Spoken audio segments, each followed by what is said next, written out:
Hello, everybody, and welcome to the Energy Center Garage / Ryobi Roundup Emporium that we've got going on here.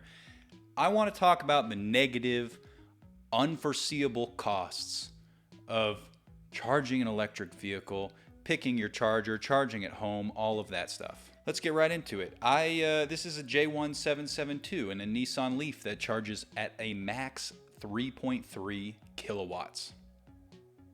Only AC, no DC fast charger. Everyone and their mama, except for VW, I think so far, probably not by the time I announce this. I'm calling it. They'll switch to Porsche, everybody, Audi, everybody. They're all going to switch. They're going to have Tesla's charger, and it's skinnier than this, charges way faster. It does the port both AC and DC, so it's the same plug. It's cheaper. Their network is better. So in light of all of these things, people are saying, oh, should I not get an EV until the one that I want comes with Tesla's charger, which I want? Or, oh, should I maybe get rid of my EV and switch to the Tesla one anyway, or wait, or whatever? And here's the deal. No. No matter what charger you have, it's really fine. This is the worst. This is the worst setup, so far as I'm aware, that you could have, and it's been fine. There will continue to be legacy support. There will continue to be options for you. We do almost all of our charging at home. The bigger deal for me, which is not addressed by the NACS adoption, is vehicle to grid. And right now, only the enthusiasts charging standard, the Chademo, can vehicle to grid charge. Hot take. What am I getting at then? What's the negative unforeseeable cost if not picking the wrong charger or the wrong car? Well, it's similar to the vehicle to grid thing, so let's make the connection. The elephant in the room are these power walls behind me that just started whirring on take number 4. Yeah. In the last 9 months, we've got permission to export to the grid with these.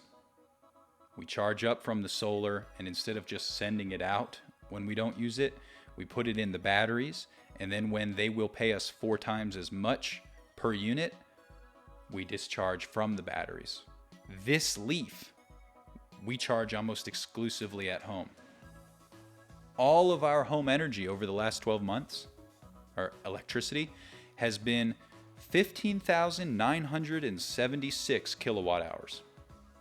Just under 16,000, if you want to round up. I don't even care. Round up, 16,000. This car, charging here, which is virtually all of its charging, especially that we would ever pay for, 630 kilowatt hours. So not a lot.